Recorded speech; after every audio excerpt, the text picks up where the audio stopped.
Welcome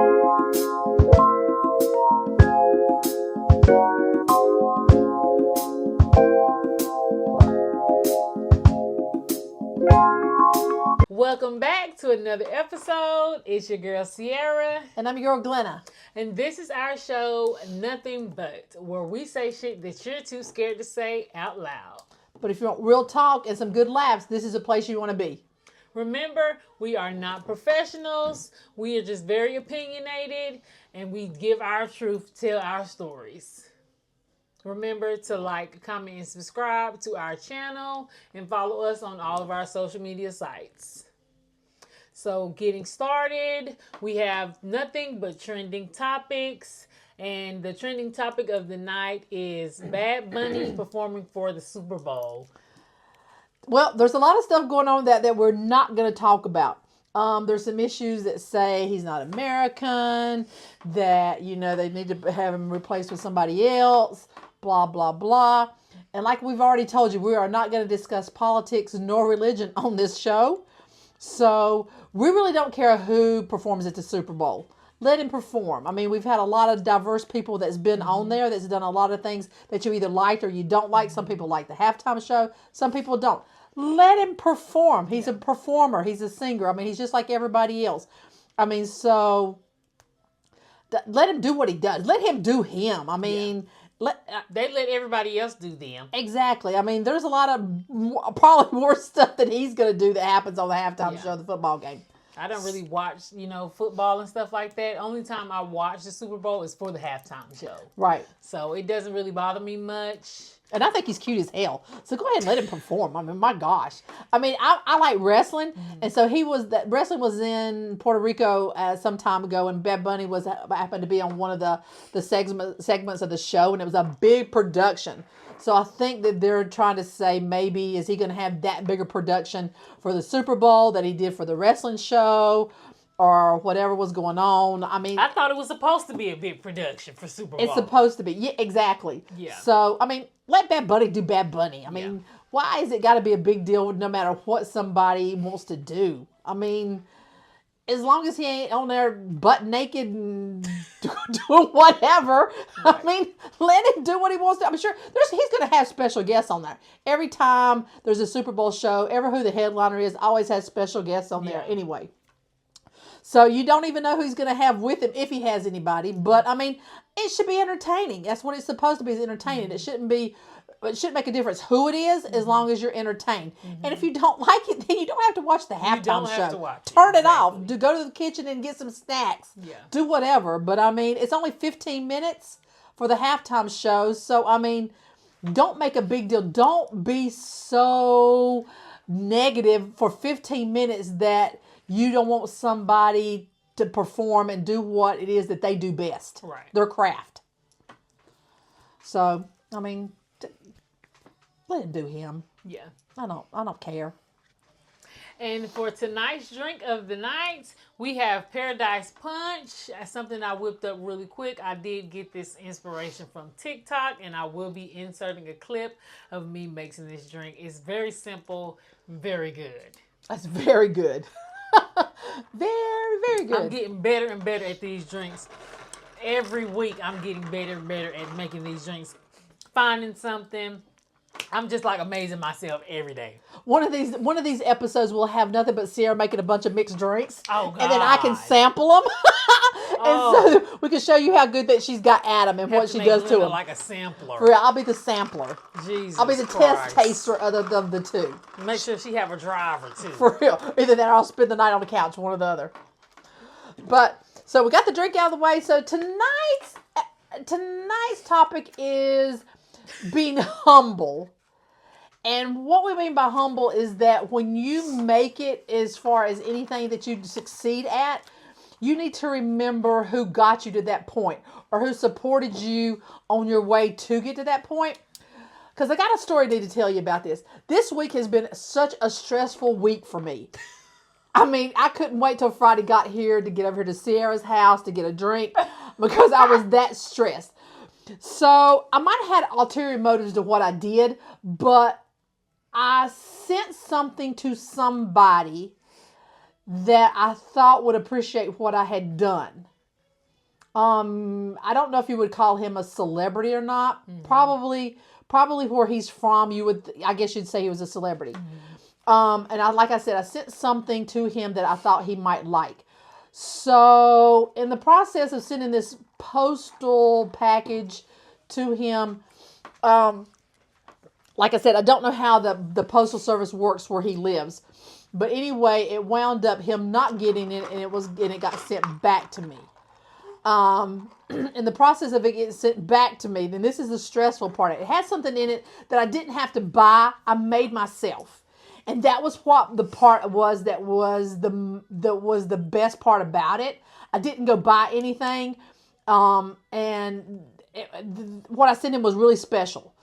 But when it came back, it went from across seas. It came back to New York through the Postal Service. This is the Postal Service. So it came back to the Postal Service in New York, came to Greensboro, went to Randall, North Carolina, went back to Greensboro, North Carolina, went to Miami, Florida, came back to Greensboro, North Carolina, and then came back into the hometown where we live for it to be delivered back to my house. And that's where the stressful part got. So this past Monday, I went to the post office trying to pick the package up because I didn't want it to get wet. It was raining here where we live. So I was trying to get them to pick the package up. So they said it had already went out on the postal route for it to come to my house. So I was like, okay, I'll get it Monday. Didn't get it Monday. Tuesday, I called the post office to try to see where the package was at. Nobody could help me.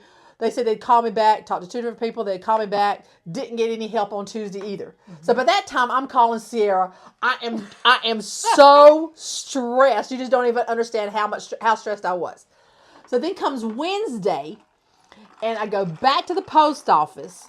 Come to find out that then they went and got the lady that delivers the postal packages in my area. So she comes up front to talk to me. She says, I delivered that Monday. I said, no, you did not. She says, I delivered that at a house. There was a car parked in front. Another girl came out the side door. I said, so you delivered that to a white house with a white carport on it? And she said, no. She delivered it to the street beside the street that I live on. And at that point, I think I was about at tears. Because like I said, it wasn't even the point that the person I sent it to didn't get it. It was the part of what I had made that was in the box that I wanted back. Yeah. So she said she wouldn't be able to do it then. She'd do it after work. So I was hoping by Wednesday evening I got it. Finally, I got a message from my daughter that said that she got home from doing something. The package was on my carport. Obviously, it had been opened up. Somebody had went through it. Luckily, what I had sent him was in the box. So that kind of made the week better. But the topic of the night, like Sierra says, is being humble when you make it big or make it, make more out of your life or whatever. I'm not quite sure when you get to that point. Do you become successful to the point to where you feel like you don't have to go back to your roots of where you started from? Right. And so I don't understand how you do that. I mean, these are people that helped you get to where you are. Why do you not make time for them? Because granted, this man did not even go pick up the package or anything. I mean, the package was just sitting at the post office. Yeah. And he never came to get it. Right. They tried to deliver it. I don't know that the person wasn't there that was supposed to go to. I don't know if he wasn't at his house. Like I said, I don't know how their postal system works. So, but it was undeliverable. It stayed there for about 2 or 3 more days. And then on its way back, it came. So my whole point is that I don't understand how people cannot do that. There was people that got you to the point you are. You need to be humble enough that even if it's a silly package or if it's a silly email or they text you something, or even if you go back to where you came from to kind of like give back. You can give to charities all you want to if you've got a lot of money. You can give to charities. You can do this. You can do that. But to make sure that you keep these people in mind that were behind you and supporting you and were there for you and made you who you are, you got to take time for them too. Because I was telling Glenn about the, because I told Glenn Chris Brown concert is on my bucket list, even though I know he don't fool with people that are my color. I still would like to go to a Chris Brown concert because I'm a fan of Chris Brown. I've loved Chris Brown since he came out. Like, I've had posters of Chris Brown everywhere in my room. It's crazy.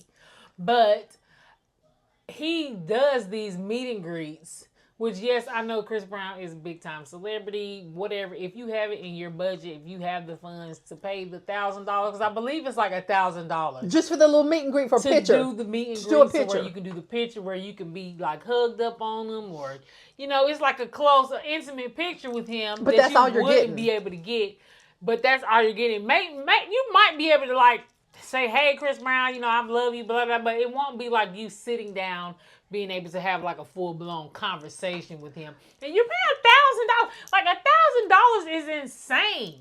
Right. To have some pictures. And that was just for the pictures. When we was looking up tickets prices. The tickets was crazy. For Raleigh, the ticket prices, even anywhere close besides, unless you were sitting at the top of the stadium. It was like $3,500. It was like $3,500 for a ticket on the seat close enough to the stage that you would be at. I don't get that. I really don't get that you think that you are... that you have so much money that you want so much more money that you have to charge prices like that. Yeah, because that's crazy. I mean, even somebody like me, yes, I probably could go to a concert, but I can't pay $3,500. No. Like, I would have to sit in one of these little farther back seats where maybe I would be willing to pay like $200-$300, maybe.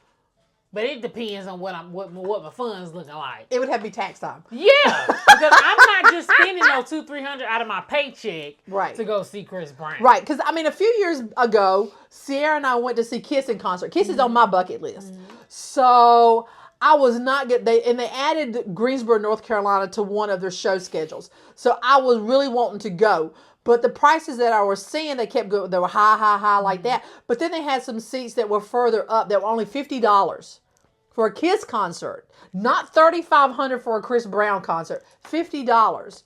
So I paid that, and Sierra and I went, and we had the best time you've ever seen. I feel like we still had a good view of everything. Good view, like, we could see everything. Too bad. Exactly, Yeah. So good view. And I mean, I've been to a lot of concerts. I've seen Rod Stewart in concert. I've seen all 3 times that Prince was in concert in Greensboro, North Carolina. I mean, I've been to a lot of concerts. I have never understood, and they wouldn't. I mean, that was a while back. I have never understood lately how somebody felt like that you had to charge $3,500 for a ticket, and that's not even with concerts. That's crazy. And that's not even with the concerts. Like I said, I like wrestling, and there's like these big shows that they have. They charge that for these tickets too. When do you get so big that you have to make people take out a loan to get a ticket to go see you? I mean, because there are not even just like concerts and stuff. There are people who start their own businesses here locally, and you know, it'll be like clothing, and they start off doing like basic t-shirts and pants, and it just has like the little logo on it, and they start off charging, you know, pretty decent prices, and then once they get, I guess, to where they feel like they can start charging a little bit more, they start charging $40-$50 for the same shirt. It's just a t-shirt with a logo on it. Me personally, I'm not spending $40-$50 on a t-shirt. I can understand if we talking about like jumpsuit, you know, and it's like really nice, it's really good quality, but for a t-shirt with a logo, it's insane. And it's just a little hood t-shirt. It's not like it's some little souped and duped up fancy shirt that's bedazzled and you done went and paid high dollar. I don't know how much high dollar you could possibly pay for a t-shirt, but people start small and then they make it, and it just gets ridiculous. And I wonder, like, where are people's mindsets? I know that once you do make it, you do have to keep it going, and you do have to maintain it, or you want to get to where you make more money. But why do you feel like you have to? It's like you're taxing on top of the tax just so that you can make more money, but you can't cater to, you know, the original audience that you had before, because now the original audience can't afford it. And it's like, I don't get it. You're just trying to put more money in your pocket. And I understand. But how much money is enough? When you're a celebrity like that, how much money can you make to where you say that's enough money for me? Or does it just never stop? Well, these celebrities, it'll never end because their lifestyle just gets more and more extravagant. The more money that they make, the more extravagant of things that they do, the more expensive trips that they take, the more, the concerts that they do, it requires a lot more stuff. So they have to charge more because now every year the concert is more and more and more extravagant. So they have to make up for all of that stuff. And so they have to charge more for that. And it's like, it never ends. But and I understand that part of it, but I'm talking about the part where you buy stuff. So you were brought up like at this price range. Mm-hmm. Like this is what you used to pay for stuff. You started off with $20. Yeah, you used to start off like you went and got a McDonald's Big Mac. Mm-hmm. So then, and I'm going to give you a story. You used to be able to go to McDonald's with $5. Exactly. And get a whole nice meal. Exactly. So now I'm going to tell you the story that goes along with that. Mm-hmm. So instead of you staying at that budget and stay with it with how you grew up, mm-hmm. you are a celebrity now. So you have, I guess millions of dollars. Mm-hmm. We'll say millions. But then you start doing stuff that is just ridiculous. And I'm going to give you a prime example. Okay. So in the mornings, I listen to Steve Harvey in the mornings. And so this was on his show. So this is not anything that I guess anybody that listens to his show hadn't already heard. So he went to New York to meet Lori. And everybody knows who Lori is. And I guess he said she had a couple of friends with her, and he had a couple of friends with him, and they were wanting to go to brunch, and he knew why she wanted him to go out to brunch because he was the one that was going to pay, and so forth and so on. So anyway, so they went to this one joint, I guess, that they were going to go to. It wasn't open. So then they decided to go to this place. I guess it was a caviar place. Everything that was served with a different kind of caviar. So they go to this place, everybody's eating, and like I said, I don't know how many people was in the party. Mm-hmm. Anyway, so they've ate, they get ready, and the bill comes. So then Steve Harvey says, guess how much the bill was? Now, in my mind, paying a lot, I'm thinking, okay, like $2,000. Yeah. Something like that. And that would be free. That's us. We ain't even doing it like that for real. And so that's a lot of money to us. Imagine, that's a lot of money to us. It's $2,000 for something like, to wait eat. a minute now. What we ordered? So just say, just say there was 6 people there. We're just going to pretend there's 6 people. He had 2, she had 2. We're going to say 6. Okay. So the people on the show are guessing $2,000, $3,000 too. He says that this bill for them to eat at this restaurant was $12,000. That is crazy. $12,000. So I guess he's got this look on his face that he's just like flabbergasted or whatever. So then the owner of this restaurant comes over and sees how upset he is. So he says that, that because some of the caviars, I guess, wasn't opened up that came out with the meals or whatever, that they would take those back and reduce the bill by, I don't know how much. He didn't say what they reduced the bill by. But anyway, what would possess you to have enough money that you would go to a place? Not even ask. You just ordering. Okay? You just order. Nobody knows the price. Stuff. Nobody knows the prices of anything. There's no price on these menus at all. You have that much money to where you can go into a restaurant, order a bunch of stuff, and then have the audacity to get mad, to be upset because you done spent $12,000. Right? Like, did you not know what restaurant you was going to? Damn if I know. Because Glenda told me this story prior to, and I was just like, what the world is going on? Like, for one, if this was a regular person that was not a celebrity, just somebody who already just so happened to have, okay, say I have the money, but I'm just looking like, dang, I wasn't expecting to spend this much in here. Right. If I would have went in there and I would have had the same issue, they would not have took enough stuff off. No, they would not. They would have looked at me like, well, ma'am, this is what you ordered. This is what you're going to have to pay. But because Steve Harvey is Steve Harvey, they was able to do that, granted, I'm pretty sure it didn't take that much. If you done spent $12,000, that little bit of caviar you done took off there, it couldn't have done that much, put that much of a daggone. But you know what? Caviar is very expensive. Caviar is expensive. I mean, it's nasty. I've never tasted it. So I don't know. I have tasted caviar before, and it's very nasty. And I've never tasted of it. It tastes just like the ocean. And if you have got ocean water in your mouth before, it is not good. And I don't know if it was just the kind of caviar that I had, but it was not good. I tasted it just to say that I have tasted caviar before, because, you know, that's not a thing that everybody gets to taste. Right. And it was not good. But I don't want to get to the point to where I have so much money that I don't even want to know how much the stuff that I'm getting is. I'm just like, F it. I'm just gonna get everything. You get one. You get one. You get one. Right. And somebody asked me that. Somebody said, "Well, if you could go do what you wanted to do, or if you like for instance, going to the McDonald's. I mean, that's when you were growing up, or when you were getting to the point where you went to McDonald's, or In-N-Out Burger, or wherever, whatever state you're from." So, but once you get money, you don't want to go to those places again. Mm-hmm. You want to go to somewhere like this where serves caviar. So tell me why you can't be humble enough. Mm-hmm. And like I said, I don't know. These people might give back. Mm-hmm. I mean, I'm sure they give back. I don't know if they give back in the way that I would give back, but I'm sure they give back. Mm-hmm.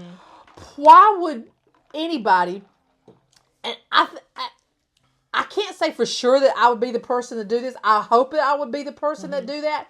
That if I got money like that I would try to help other people. Mm-hmm. Instead of spending $12,000 on some caviar, I would have bought food from somewhere else. And they were in New York.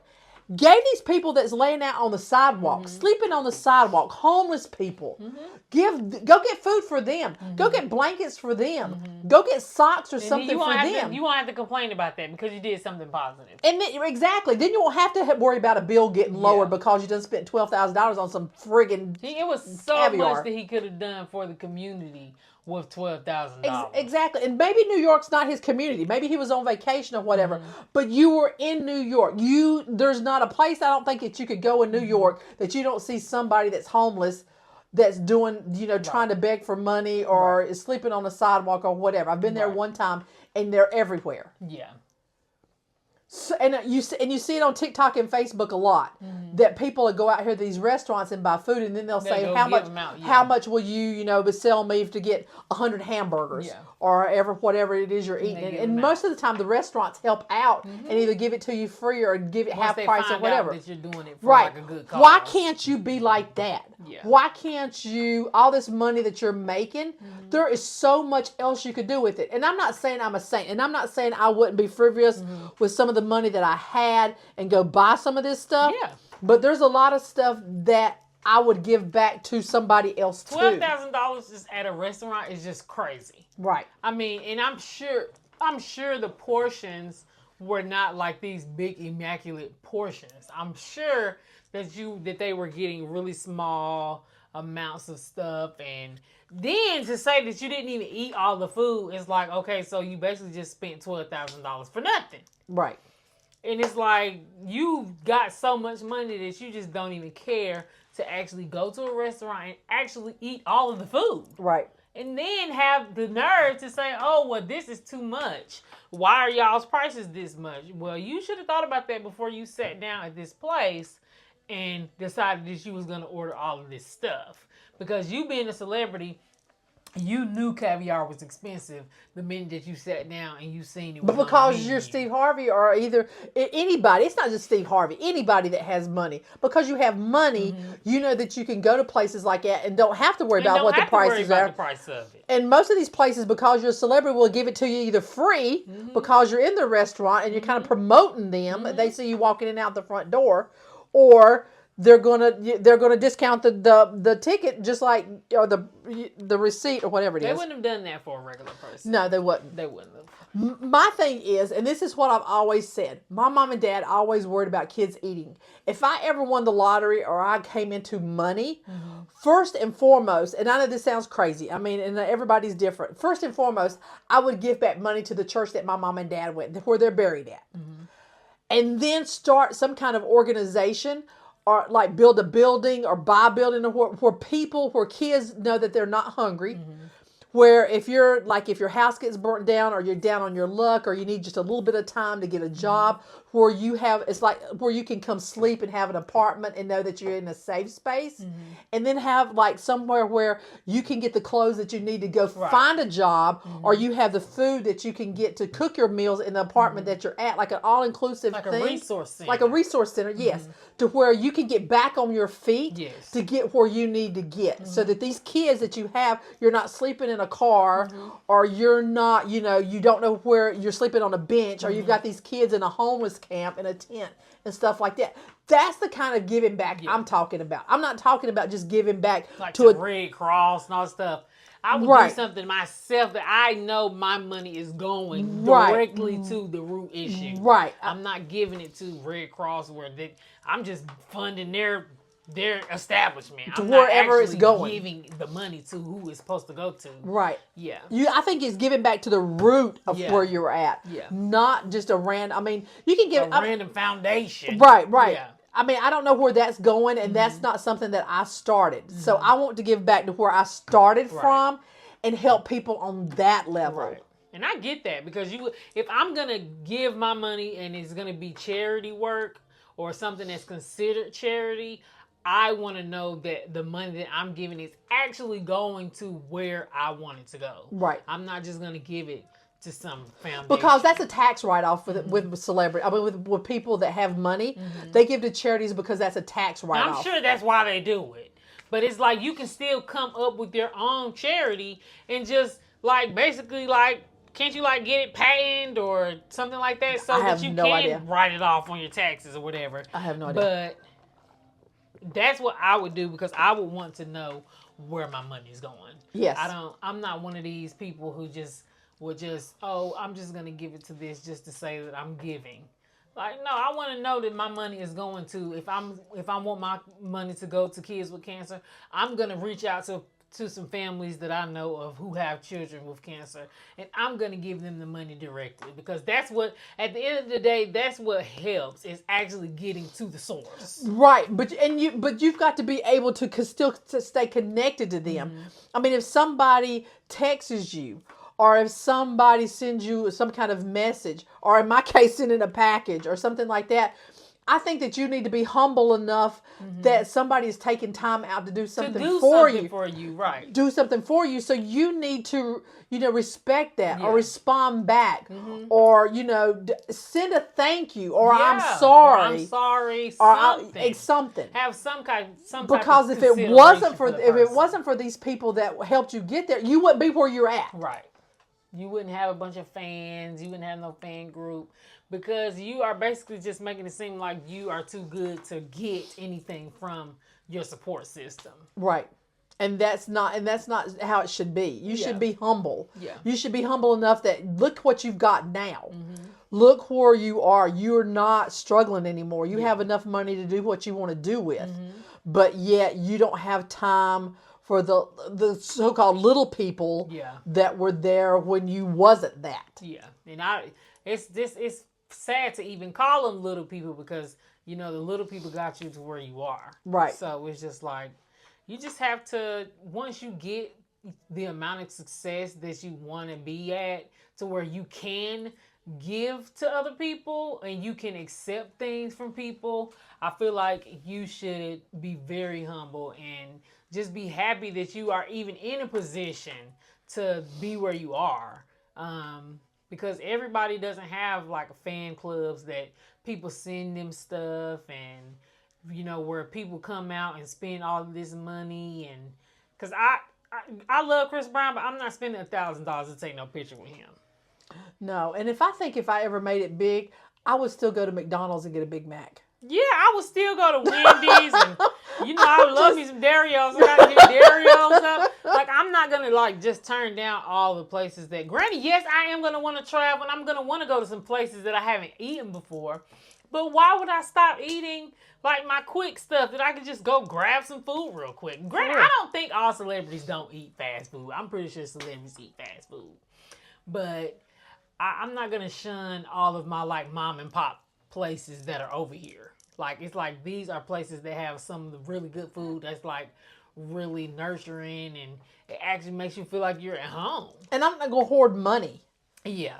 I mean, yes, I want money to be able to pay my bills. Or even if you're a celebrity, you still got to pay bills. You still got to pay Somebody bills. might be paying your bills for you, but you're still bills you got to pay. I mean, I'm not going to hoard money. I mean, if I've got enough money that I can help somebody or to give back or to kind of like boost that person up. I mean, if they're even if it is just like one family, exactly, like something I know that what I'm doing is for a good cause, and they are going to be appreciative, of the help that I'm giving. It used to be the first job that I have was a friend of mine that worked there with us. We would like if we were out somewhere and we seen a struggling family, or most of the time it started with the holidays, around the holidays. It started like in October, somewhere around in there. If we were ever out and we saw somebody kind of struggling or whatever, or we seen somebody that we knew that had a bunch of kids, we would pool our money and get a bunch of toys and presents for the kids and actually take them to the house. Oh, that's nice. And we did that for a few years. And I tried to teach Shannon, my daughter, and my 2 grandsons, I tried to teach them that you've got to be able to give back. You might not have a lot of money here to get all these presents you want, which, God forbid, my 3 is spoiled rotten. I mean, this Christmas, I don't even know what it would be. I'm struggling trying to find what they want because they've got too much as it is. But I've tried to get them to the point to where you've got to be humble enough that you've got to give back. Yeah. Whether it just be one Christmas present or helping out a whole family or whatever. I mean, there is always somebody that don't have as much as you've got. Right. There's always somebody that's struggling worse than you're struggling, and helping them is the least that you can do. That little helping that you're helping is giving you a blessing, knowing that you're helping somebody else, whether you're struggling or not. And the kids will be overly appreciative. The kids are always overly appreciative and stuff like that. Right. I mean, because you can't raise brats. Right. I mean, if you can't let them think that, all I have to do is snap my finger and somebody's going to buy me something, or I've got to have the best of this, or or look down on people. You can't look down on anybody, because at any point in time you could be that same person. Yeah. All it takes is just a second, or not even a second, but I mean, it just takes one thing to put you down on the same level as that person, without a house or without a car or a job or anything. So you're struggling just like that person. Right. Just that fast. Just that fast. So you can't think that you're better than anybody else, that you can't help somebody. Right. I agree. So, I mean, and that was like a sermon, because I really feel passionate about that. I feel passionate about that you have to help people to get your blessings. Right. I agree. I definitely agree. So I think with that being wrapped up, I think it's about time for us to go. Just the thought, Lord, I think I'm crying over this. I think the thought of the night is that no matter how rich you are, that you need to help people that got you to where you are. Because like I said, it only takes one thing for you to be back at that level again and not have anything, and you'll be struggling just like everybody else is. So if you help them, then it's going to help them. You're going to feel better. It's going to give you your blessings. And I think you're going to feel better about yourself. Yes. So that's my thought for tonight. So with that, you guys have a good night. And I think we're done. Yeah, so make sure you like, comment, and subscribe. And follow us on all of our platforms. Good night. Good night.